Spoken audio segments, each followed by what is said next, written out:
मुख्यमंत्री योगी आदित्यनाथ खुद नजर बनाए हुए हैं। साथ ही साथ अधिकारियों को, मंत्रियों को भी निर्देशित कर दिया गया है कि आप जमीनी स्तर पर सक्रिय रहें। यानी कि कुल मिलाकर महाकुंभ मेले को लेकर तैयारियां भव्य तरीके से चल रही है, ताकि जो श्रद्धालु वहां पर पहुंचे किसी भी तरीके से उन्हें कोई परेशानी ना हो। रिपोर्ट के जरिए आपको दिखा रहे हैं कि महाकुंभ को लेकर जमीनी स्तर पर आखिर क्या तैयारी हो रही है।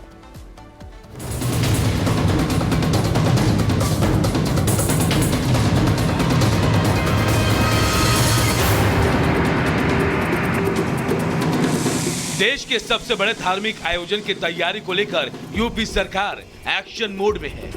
इस आयोजन को भव्य और दिव्य बनाने में योगी सरकार कोई कसर नहीं छोड़ना चाहती। यही वजह है कि इस बार महाकुंभ में आस्था की पवित्रता के साथ साथ आधुनिकता का अनोखा मेल देखने को मिलेगा।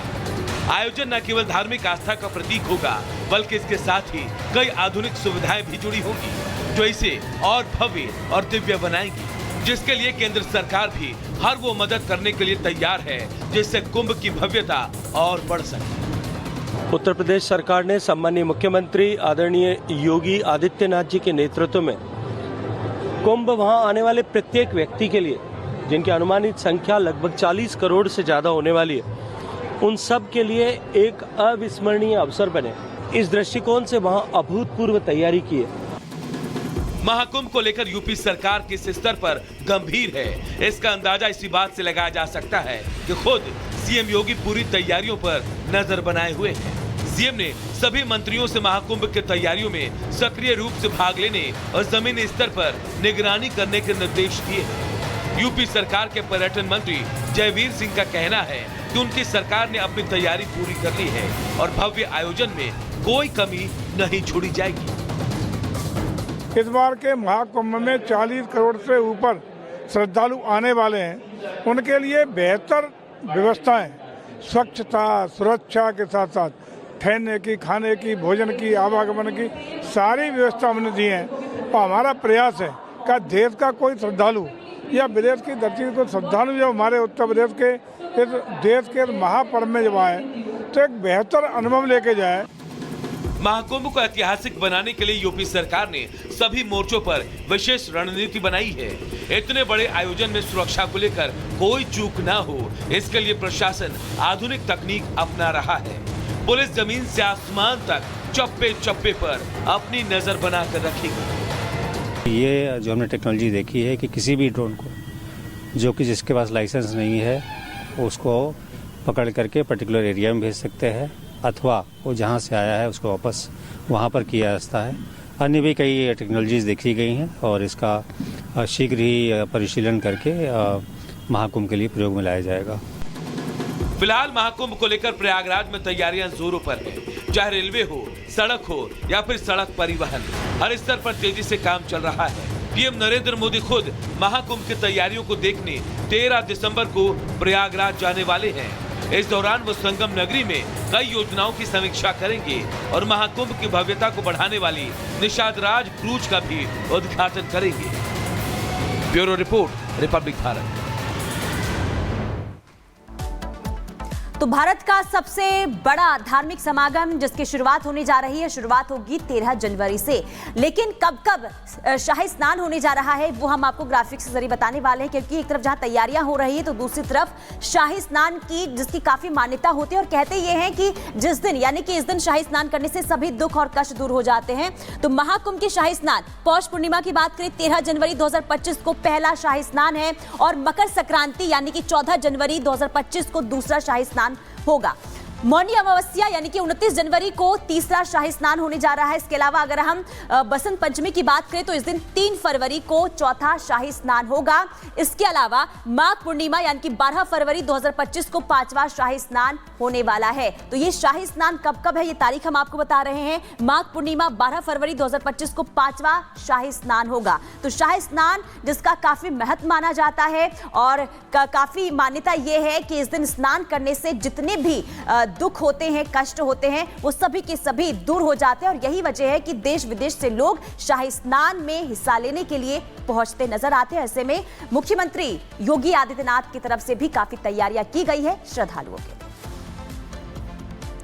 और आगे संभल की बात करेंगे। संभल जामा मस्जिद विवाद मामले में हुई हिंसा और मौत के मामले में जांच के बीच एक और मामला सामने आ गया है, कुएं का मामला।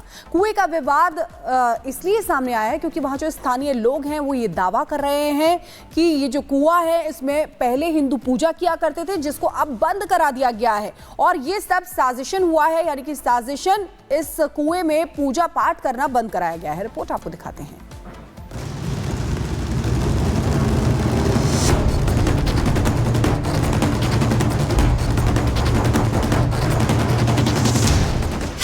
संभल मामले में अब नया विवाद।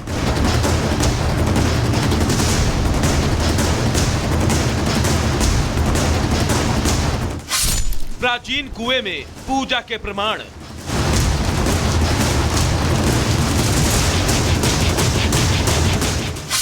जामा मस्जिद के पास बना है कुआं।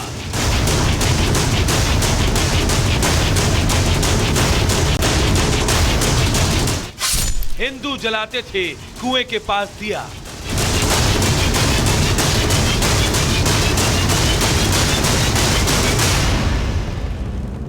ये वो दावे हैं जो संभल में जामा मस्जिद के पास बने एक प्राचीन कुएं को लेकर स्थानीय लोग कर रहे हैं। बताया जा रहा है कि ये प्राचीन कुआं कभी हिंदुओं की आस्था का प्रतीक था और लोग यहाँ आकर पूजा करते थे।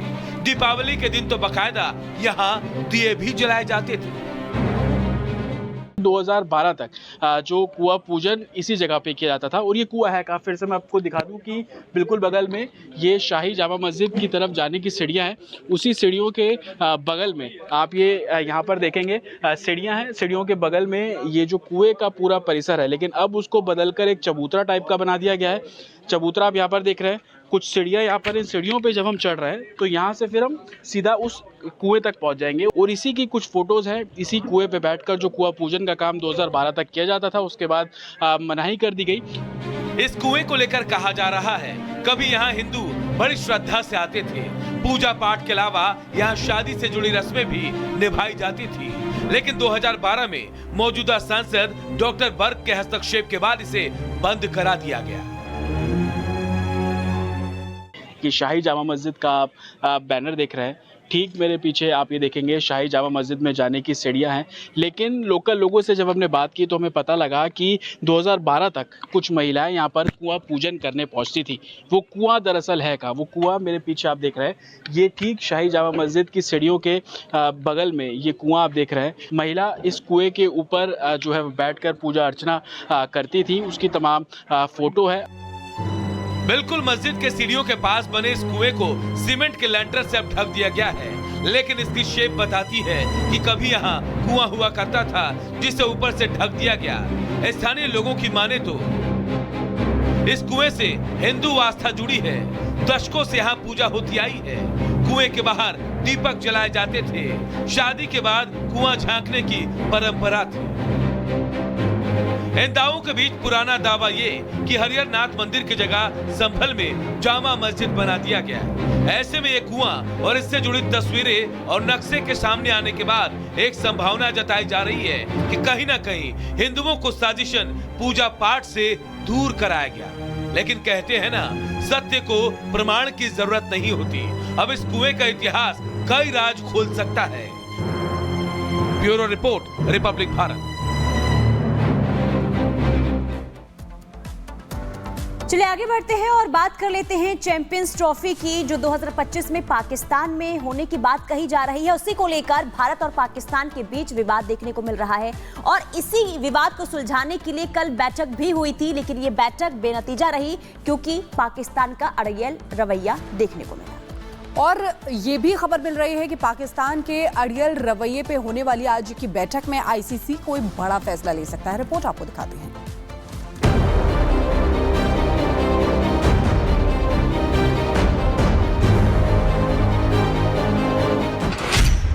आईसीसी की चेतावनी, नहीं चलेगी पीसीबी की मनमानी। भारत के साथ आए 7 देश,